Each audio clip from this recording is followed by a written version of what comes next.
નમસ્તે વિદ્યાર્થી મિત્રો, મારી યુટ્યુબ ચેનલ પિયુષ સેરસિયાની અંદર આપનું હાર્દિક સ્વાગત છે। જો તમને મારા વિડીયો ગમે તો લાઇક, શેર અને કોમેન્ટ કરો। અને હજી સુધી વિદ્યાર્થી મિત્રો તમે મારી ચેનલને સબસ્ક્રાઈબ ન કરી હોય તો ખાસ સબસ્ક્રાઈબ કરો અને બેલ નોટિફિકેશન ઓન કરો, જેથી કરીને તમને નવા વિડીયોના નોટિફિકેશન મળતા રહે। તો ચાલો વિદ્યાર્થી મિત્રો, ધોરણ 5 ગણિત, તેમાં એકમ છે બીજું, આકાર અને ખૂણા। વિદ્યાર્થી મિત્રો, બીજી માહિતી આપી દઉં, આ માત્ર તમારી સમજ માટે છે, નહીં કે ઉતારો કરવા કે કોપી કરવા। જ્યાં તમને મુશ્કેલી પડે ત્યાં જ તમારે મારા વિડીયોનો ઉપયોગ કરવાના છે। તો ચાલો જોઈએ પ્રશ્ન 1। નીચે આપેલા આકારોમાં બંધ આકારમાં ખરાની નિશાની કરવાની છે।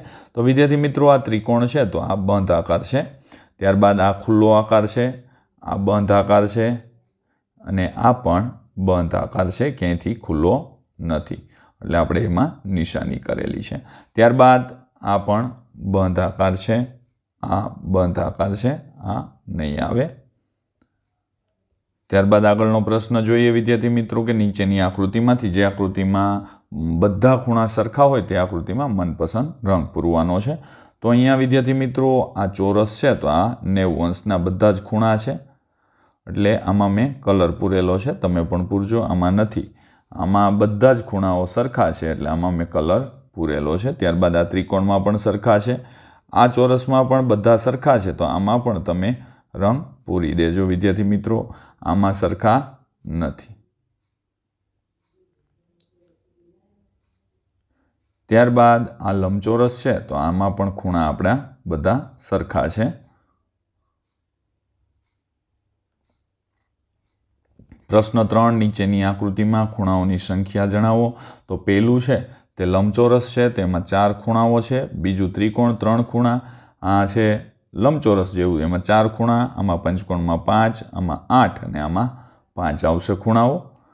વિદ્યાર્થી મિત્રો તમે પણ ગણેલા જશે, ચેક કરી લેજો। નીચેની આકૃતિ પરથી પ્રશ્નના જવાબ આપવાના છે। તો A, B, C અને D આ લંબચોરસ છે તેના ઉપરથી આપણે જવાબ, આપેલી આકૃતિમાં કેટલા ખૂણાઓ છે તો કે ભાઈ 4 ખૂણાઓ છે।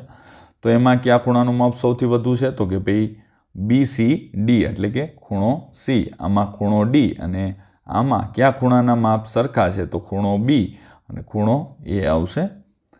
ત્યારબાદ આગળનો પ્રશ્ન આવે છે કે ભાઈ નીચેના આપેલા ખૂણા જોઈ કોષ્ટક પૂર્ણ કરવાનો છે। કોણ કાટકોણ છે, કોણ કાટકોણથી મોટો અને કોણ કાટકોણથી નાનો। તો આ કાટકોણ છે વિદ્યાર્થી મિત્રો, જે આમાં આપવામાં આવ્યા છે। પછી આ બીજા નંબરે છે એ કાટકોણથી મોટો છે। ત્યારબાદ બારણામાં કાટકોણ, ત્યારબાદ પતંગની અંદર કાટકોણથી મોટો, કેરમમાં કાટકોણ, જહાજમાં કાટકોણથી નાનો આવશે।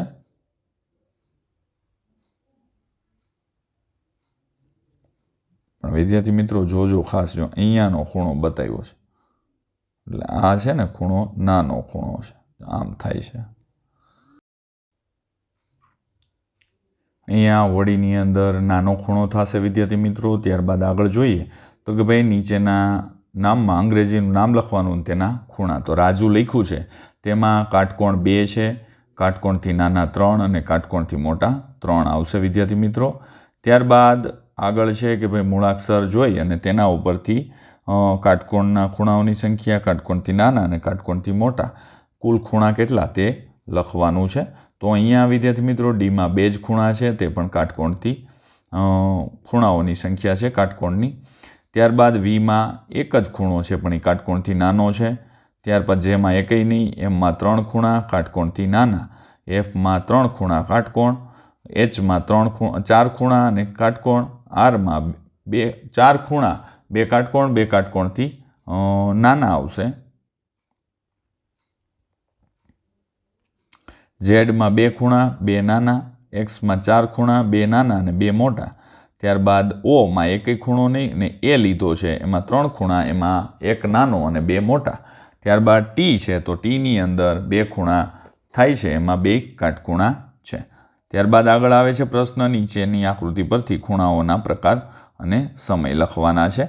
તો અહીંયા વિદ્યાર્થી મિત્રો આપણે જોઈએ તો ભાઈ ખૂણાના સમય અને પ્રકાર લખવાના છે। તો એની અંદર પહેલું છે એ કાટકોણ છે, 9 વાગ્યા છે। બીજી ઘડિયાળમાં લઘુકોણ 5:15 થઈ છે, ગુરુકોણ 5:50 મિનિટ। ત્યારબાદ નીચે આપેલ આકૃતિના સમય મુજબ કાંટાઓ દોરો અને ખૂણાઓનો પ્રકાર લખવાનો છે। તો વિદ્યાર્થી મિત્રો અહીંયા તમારે અહીંયા 2 વાગ્યા છે તો તમારે 2 વાગ્યાનો સમય દોરવાનો છે. મારે રહી ગયું છે તો 8 ને 10 મિનિટ થઈ છે એટલે તમારે 8 ને 10નો ખૂણો ગુરુકોણ. અહીંયા 3 વાગ્યા છે તો તમારે એ 3 વાગ્યાનો ખૂણો દોરવાનો છે. આ રીતે દોરી દેજો, તમે પણ ચેક કરી લેજો, દોરેલા જશે. ત્યારબાદ નીચેની આકૃતિમાં કોઈ પણ સમય બતાવી બનતા ખૂણાઓ લખવાના. પહેલામાં 3 ને 30 તો લઘુકોણ, બીજામાં 5 વાગ્યા તો ગુરુકોણ, ચોથામાં ત્રીજામાં 6 ને 15 તો કાટકોણ આવશે. ત્યારબાદ આગળ છે આકૃતિના આધારે પ્રશ્નોના જવાબ. બાજુની આકૃતિમાં અંદર કેટલા ખૂણાઓ થાય છે તો 12 થાય છે. આકૃતિની અંદર કેટલા ખૂણા કાટકોણ નાના છે તો 8 ખૂણા કાટકોણથી નાના છે. આકૃતિની અંદર કેટલા ખૂણાઓ કાટકોણ છે તો 4 આવશે.